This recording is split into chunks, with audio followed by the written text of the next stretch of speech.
We are neither nutritionists or medical providers. The topics discussed on this show are from our own research and experiences.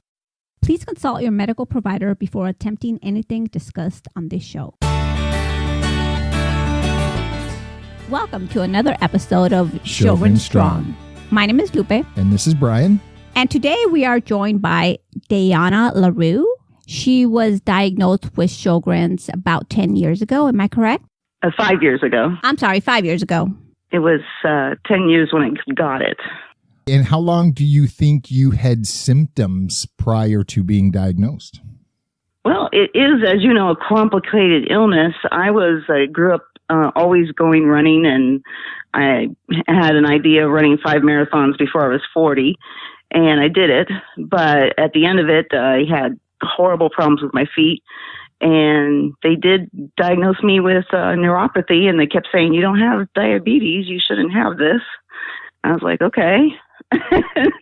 That was like the hint of things to come.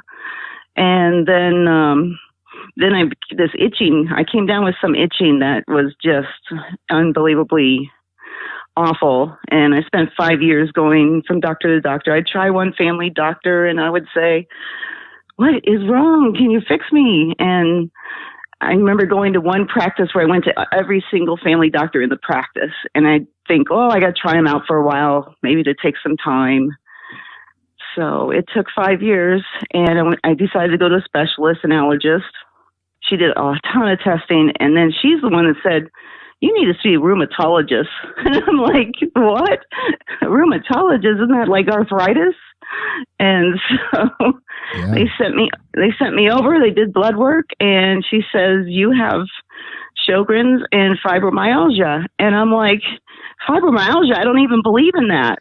And wow. So she laughed because, there's a lot of stigma to fibromyalgia as well. And people, especially 5 years ago, thought it was like mental, So quite a shocker to me. So how many doctors do you think you saw before you were diagnosed? Wow, hard to say. I'd say about 10 different doctors over the 5 years before I ended up with my allergist and then the rheumatologist. And you were diagnosed with blood work, no biopsies, correct? Correct. Okay. Yes. A lot of people, they're being diagnosed with lip biopsy. That's what I've read a lot lately. It looks kind of painful. They're actually taking a biopsy of a salivary gland to get a firm confirmation. There's no way I would do that. Exactly. Yeah, we have not heard any good things from a patient after a biopsy of a salivary gland. I have so much mouth pain, I wouldn't even touch that. I'd be like, I don't even want to know if I have whatever. The neuropathy test that I took, that is extremely painful too. I had natural childbirth, and that was nothing compared to that. Wow. Where they do the electrical, they take a needle in your knee and then another needle in your ankle, and they do electric shock to see how fast your nerves go. Well, that sounds like a good time. Yeah, I couldn't take any painkillers before that, and I was constantly on painkillers. So, that was awful. Yeah, I'm scringing over here. So after you were diagnosed with Sjogren's, what was the first thing you did when you left the doctor's office? Oh, well, I'd go and read up on it, because I'd gone through all kinds of things of trying to figure out if I had cancer or some skin disease and all kinds of things. So it was such relief. I think I kind of laughed too, because just like, oh my gosh, after all this time. A relief to finally get diagnosed with something. Right. And then there's like going back and recollecting as I read the Sjogren symptoms going, oh my gosh, I've had this a longer time than I thought. Yeah. So hard to believe. When you started reading up on it, did you start with books, pamphlets, maybe the rheumatologist provided, or did you hit good old Google? Hit Google, and I contacted the Sjogren's, the National Sjogren's, can't think of the name of it Foundation. Right now. Yeah. Yeah. I got their materials. That's awesome. And they put out a lot of good information. Yeah, they have some good stuff, and the charts and things were really helpful to me. And then I take that and go back into the doctor and then talk to her about it. And she explained a lot to me. I have a really good rheumatologist, goes through the whole chemistry of everything. I mean, I never had a doctor that goes through the whole chemistry report and says, this is what this means. And it was really good. That's awesome. You had a doctor that spent the time with you to kind of calm the mind. Yes. And she had me set up with an internal medicine doctor instead of a family doctor. And they do the same thing. And she understands Sjogren's too. They're both female doctors. So they really got me on the right path here. Oh, so you were lucky to where you had a doctor that they were familiar with Sjogren's. Exactly. Oh. Both of them are. They are both from South India originally.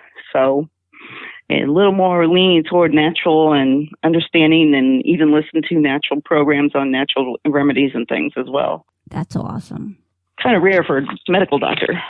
How long do you think you had symptoms prior to being diagnosed?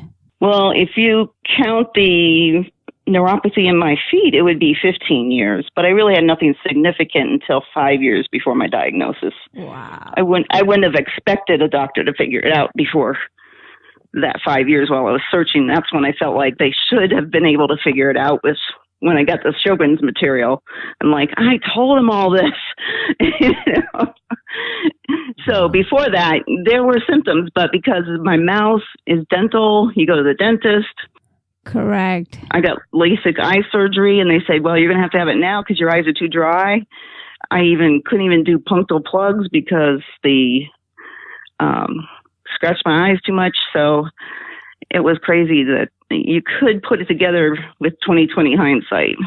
5 years ago, I had enough significant symptoms that somebody should have been able to figure it out. Yeah, it seems, I mean, that's the Sjogren's Foundation, one of their core missions is to get the materials to dentists and doctors so they can be better educated. So when somebody does have a complaint, they can go, that hopefully that light bulb will go off and they can immediately get the blood work done to see if it's a Sjogren's diagnosis or not. I can look back and I think my mom might have had it too. She lost all her teeth before she was 35 years old. Oh my goodness. And she did end up dying of multiple myeloma. And she was only 56 when she died, but I knew her skin was dry, and I can see it in her, not enough to know for sure because you can over-identify, but it is significant that she lost all her teeth like that. Definitely. And do you have siblings? If so, do they have Sjogren's or indicators of? No, I don't have much contact with any of them, so I don't know. Okay. I wouldn't know. So. Okay. And so your chief complaint was your feet. That was my feet. That was kind of separate. And then I just didn't run. And then I didn't do 40 miles a week like I was doing. I just cut it down to like 15. So that was fine. But then the itching took over. So the itching was unbearable. Like I bought a toilet brush from the dollar store. And I would scratch myself until I was red and had welts. Wow. Just to get relief. And then sometimes in the middle of the night, I'd get up and jump in the tub and I'd use apple cider vinegar and get in there. And I mean, I did the Aveeno oatmeal. I did all these, whatever home remedy, wacko quacko thing out there, I would try with a bath or whatever. And I couldn't get relief. And I would tell the doctors, this is more than just itching. This is really bad. And what's that like for you nowadays? Well, now the thing is, I was still itching even with diagnosis and a couple of years of medication. It's taken me until this year, so that's 9 years of Sjogren's before the itching is under control. Oh my goodness! What are you using now? Well, I do a combination of things, like flaxseed oil that was prescribed to me by my doctor to take. I had to take vitamin B, D. My doctor said I really have to get everything in balance, and Sjogren's kind of knocks all your systems out of balance. So part of the last couple of years has been getting my thyroid fixed, whatever the blood work said. But the last thing that I finally got control on the itching is I got to drink like these 14-ounce glasses of water every morning over a couple of hours. and then drink a lot of water during the day. And I finally don't have to use the toilet brush. Oh, good. I bet you were scratching yourself raw. I was, yes. That opens you up to skin infections and all kinds of things. So, do you take fish oil? No, that just turns my stomach. But I do eat salmon. I do eat salmon like 2-3 times a week. Well, I'm extremely allergic to shellfish. Like I can't even breathe the steam, and I go into an asthma attack. Some of the natural remedies are based on shark oil cartilage and things like that. Like I can't take any of that. So I'm thinking maybe the fish oil just bothers me just because of my fear of dying from shellfish. Right, that'll do it. Wow. But I've always eaten fish before I knew I had the allergy. So I have no problems eating fish and salmon. And I cut out the heavy meat. You know, my mom was raised on a farm, so it was all meat and potatoes stuff. Oh, yeah. Yeah. So and cutting down the carbs is really hard for a runner. And it wasn't until this year that my doctor said, you got to stop trying to run. And I'm like, I still want to run. She's like, you're not going to run ever again. And there is a lot of grief and loss to that. Because that was my thing to deal with life and my favorite thing to do. I hated walking. I always ran, even as a kid. Mm-hmm. And so I was trying to walk to get back to running. And she says, you can't even really walk. You need to do Pilates. And I'm like, okay. So I went and read up on Pilates, and I'm like, I've been doing that most of my life to help my running. So thankfully, I'm in good place now. So I mostly do Pilates, yoga, Tai Chi. I do quite a bit of that. But for an old marathon runner, it's still not what I want. But yeah, it's definitely not the same endorphin rush, right? It's not at all. It's not aerobic. I mean, yeah. Yeah, I need to get to swimming, but then there's the whole itching issue with, chlorine water. So, I remember I went to the pool one time, or it was the hot spa, and I just got out of there and I was itching so bad. I had no idea what was wrong with me, but now we know. I know that feeling. So when it comes to medications and remedies, do you try holistic approaches, or are you more mainstream Western medicine with the prescriptions, or is it a combination of both, or what's what? I'm the combo. Okay. I think there's the best of both worlds. Good. And I have a rheumatologist in internal medicine that believe the same way. So I'm very fortunate. And you referenced before they were both Indian. Yeah, I think that has a lot to do with my being able to heal, is that I got into the best doctors that, because most of the doctors I had dealt with before that weren't into any natural things. And I think that alone, Plaquenil and Cymbalta that I take by themselves would not have given me where I'm at. So they're the ones that told me to do the yoga and the Tai Chi. And right now, my doctor is having me try 6 months of pumpkin seeds and pumpkin seed oil to see if it helps my energy. Cool. Who heard of a medical doctor that does that? No, they want to prescribe things. Yeah, that's been our experience anyway. Do you feel that Plaquenil, did that help you? Did you feel a difference? Yeah, because after the first 5 years, as I kept getting worse, I was getting stiffer and stiffer and stiffer. And Plaquenil was like oil to my joints. I could move a little bit, like my ankles would move, and I could get up without, how you're stiff when you try to get up. Yes. Oh my gosh, it was so bad. And then after 6 months or so on Plaquenil, I was like, wow, this stuff was definitely what I needed. So. Can I ask you about your back? Like when you wake up first thing in the morning, I find that I'm really sore, like stiff, like a board. I can't even move. It hurts really bad. Well, I do something that actually my grandma always did, is the yoga in bed thing. You do, put your knees to your chest, twist your knees to the side, your arms over your head. And then I'm reading that Pilates does that too. Uh-huh. I hear my grandma was doing yoga and Pilates. She never knew it, but yeah. But it is stiff. I mean, I am stiff in the morning, but my doctor does a survey and checks how much that is each time. and I'm not too bad anymore. But I do some stretching before I go to bed, and then I do it in the bed when I get out of bed in the morning, before I get out of bed. It sounds like you have a really good doctor. You're lucky. Yeah. Yeah. Well, some of it is me too. I mean, I'm kind of into the same things, so that helps. And a lifetime of running, coming back down from that, you're still going to be doing something. Correct. Wow. So trying to get the endorphin high that I can't get anymore. Going back to when you were first diagnosed and you started researching online, was it, I don't want to use the word depression, but was it overwhelming to the point to where you had an effect, even if for a short time, in your outlook on it and or life? Definitely. I've been going in and saying, okay, the energy is too low and everything.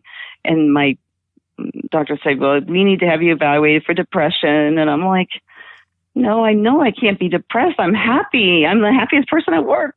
And I used to be so energetic, and so my low energy is higher than most of these people here. And I just got diagnosed with a low-grade depression, so I'm on Wellbutrin now. I had 10 years where I was super depressed, very severe family issues, and an abusive ex-husband. So I had Wellbutrin for 10 years back then, and I know that I was not depressed like that. I was sure of it. So I was kind of shocked. But there is a lot of depression involved, especially being isolated at home a lot. You don't realize how much you take yourself out of life trying to deal with it. So yeah, that's been a common theme amongst everyone we've spoken with so far. And it's hard to read the Sjogren support groups because that's a lot of it's about that, and it just is more depressing than helpful. So. And you know, that is exactly why we're doing what we're doing. We're doing everything we can to, you know, I don't know, because I mean, Lupe, when she was diagnosed, there was a bout of depression, never diagnosed, but she just wasn't the same woman that she was. And right.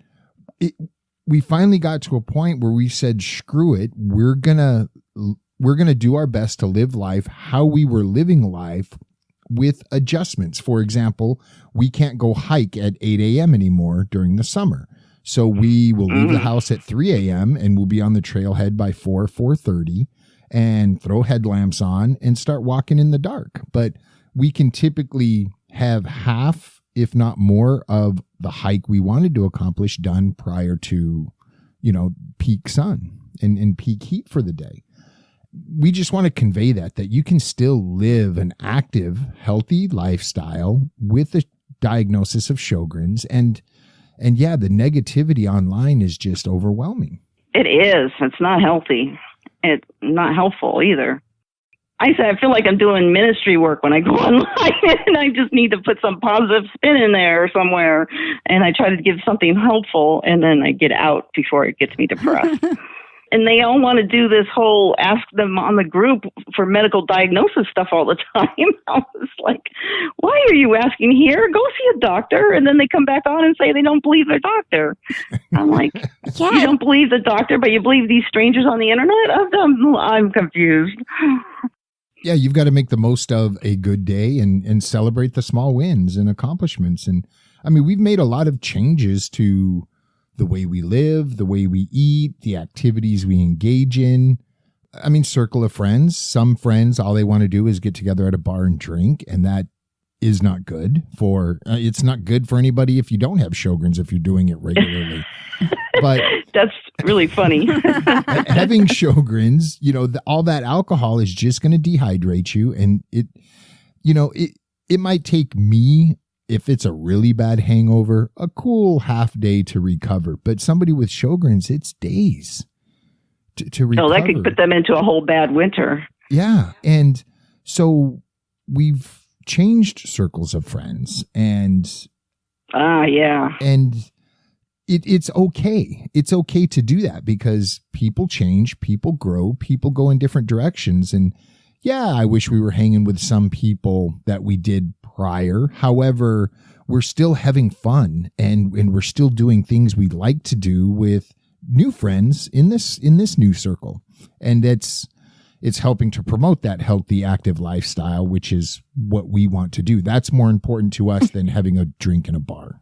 Well, true. And it's kind of funny you said about the alcohol, because my name is Leroux, which is the brand of a Canadian brandy. And it's been a family drink my whole life. Oh. So, alcohol is more of my life than most people. So that's the family business? No, but it's just a family tradition. And here's, it has our name right there on the label. And there's even a Canadian Polish one, and we are Canadian Polish. And it's like, I've had whiskey and some kind of alcohol since I was 5 years old. It's amazing. I'm not an alcoholic, but but now I can't even participate in that tradition because it's just, the thought of alcohol is like, oh, my poor mouth. I'm just saying. What is the number one change that you've made in your daily routine that has helped you the most with Sjogren's? I would say in the daily routine is the constant doing a little bit of yoga here and there, stretching, just a little bit here at work. I even have stuff at work to remind me.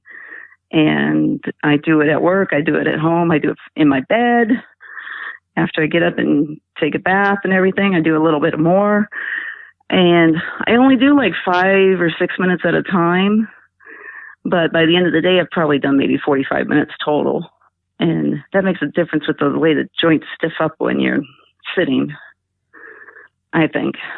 Yeah, I agree. You can't sit for too long because when you try getting up, woo. And I work at a call center, so I'm sitting 2 hours straight, not moving. So I try to do things underneath the thing, moving my legs. But yeah, I remember getting up and going for a break, and my one right hip wasn't like, it was still stiff, but I had to go to the bathroom really bad. So I was probably like almost half hopping down the aisle, and my boss leans down. He goes, "Are you okay? Did you just get hurt?" And I'm like, "No, this is my norm. This is normal." I usually stretch out before I go to the bathroom, and you didn't know. Right.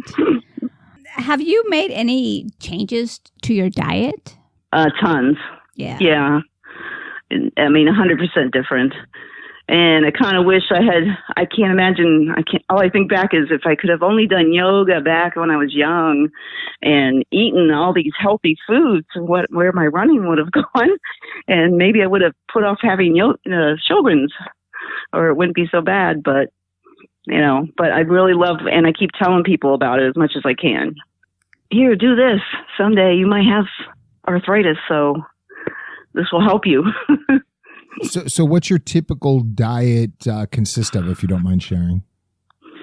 Well, my lunches are pretty, since I don't like to leave to go out to work because it's so, it gets so stiff. So I have these tuna and salmon packets that they have that are all natural, wild caught salmon. And I just put them on some whole grain crackers and some kind of fruit or veggies. And that's my lunch. And then in the morning, I try to do those smoothies. They have a wonderful thing at the freezer section of the store now where you can just buy them pretty much chopped up and pre-made. And you just dump it in the blender and add some water or milk or juice. And that's my breakfast. So dinner, I try not to eat too much because I get home from work at 9. Right. So I'm kind of like a grazer. So I am having a battle with sugar, so I still eat sugar during breaks and stuff at work. Try not to. But I work at a convenience store headquarters, so all they stock is sugar. They always have snacks there. Yeah, and they're constantly bringing that stuff in, so it's hard to resist. In fact, Cymbalta, when they first put on it, it kind of gives you it doesn't always take away the pain as much as it gives you I don't care, I'm in pain. And so I didn't care that I ate sugar or not for 6 months. Then I didn't realize I gained 30 pounds. So it now is a horrendous job trying to get rid of this 30 pounds. I'm down about 5. You're getting there. How are you feeling these days compared to how you were feeling prior to being diagnosed? Well, I don't know. I don't try not to have any regrets, but I do like my lifestyle. I'm independent. I have a full-time job. I can work 48 hours a week. Correct. And not everybody can that has this. Right. And I don't have any family, so I know I have to really work hard at this to stay healthy as long as I can because I don't have anything to fall back on. So I actually tried to move to Florida and I didn't like it because I got so sick down there, but I also couldn't leave my doctors. I finally realized how incredible my two doctors are here. So I kind of moved back to Ohio because of my doctors. For your doctors, yeah. Yeah, I think I would do that too. But I mean, I can't think about it too much. I got to keep going forward because you do as you age. One of my heroes, I was really into running. One of my heroes was this 86-year-old man that was out running and every morning at 5 a.m. when I was training for my marathons. And I wanted to be like him someday. And now I'm not really going to be able to. And that's hard. That hurts. But I want to be a runner. Right. Want is the word. And I hate running, but I never had any formal training on technique, stride, anything like that. And I enjoy running once I hit the 3-mile mark. But the pain of those first 3 miles, and for everybody listening, this was years ago. I haven't attempted to run seriously in a couple of years. But the pain of those first 3 miles for me was what told my brain, don't go do this. And but once I hit 3 miles, it's like that's when the endorphins kicked in and my body settled, maybe my mind settled, and I could just cruise. But that first 3 miles was just pain. Well, it takes 6 miles for me to have the endorphins kick in, but I grew up on the highest hill overlooking Lake Erie. And back then the school buses wouldn't go up dead end roads, so we had to walk up that hill every day. And me and the next door neighbor and I, we both had the high school track records for the 2 mile. So we kind of grew up on no training either and on cinder tracks. But it was our lifestyle of where we lived, which was really a lifesaver, I think. But we were used to struggling, so we don't even notice that first 3 miles.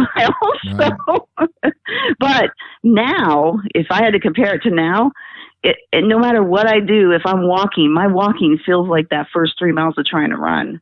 And it's like, oh, I can't do this. I should be running to feel like this. It's awful. So I would like to get to swimming, but I need a pool that doesn't have chlorine. A lot of the pools out here are going to the salt. That's what my doctor was just telling me about. So I tried to look around here, but there isn't any in my area. If you were walking down the street and met somebody that was walking out of a doctor's office, just having received a diagnosis of Sjogren syndrome, what piece or pieces of advice would you give them if you had 2-3 minutes with them? Here's my doctor's number. Contact Sjogren's Foundation because they are fantastic with helping you with your initial things. You have to pay attention that you have to be responsible for your healing because it's so splintered. Because like what you could need to have for your mouth, you might not learn from your dentist. You might learn it from your doctor, that kind of thing. And hang in there and find new ways. Here's some yoga and Tai Chi to help you, and it's a journey and it'll take a while, but you'll get there. Pay attention to your body because only you know your body and the triggers, right. I'm really thankful I've always been a runner because I've always been very attuned to doing what's better for my health, because I always wanted to run more. And I wanted to be like that 86-year-old guy and run when I was 86. So, well, Deanna, is there anything else you would like to leave with the listeners before we end?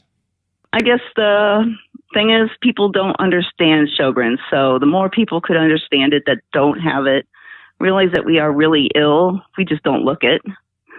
It's a constant theme, but people don't realize how awful we feel. And if we say anything, we feel like we're hypochondriac. And we're not trying to be hypochondriac. We just want to survive the day. So That's what I would say.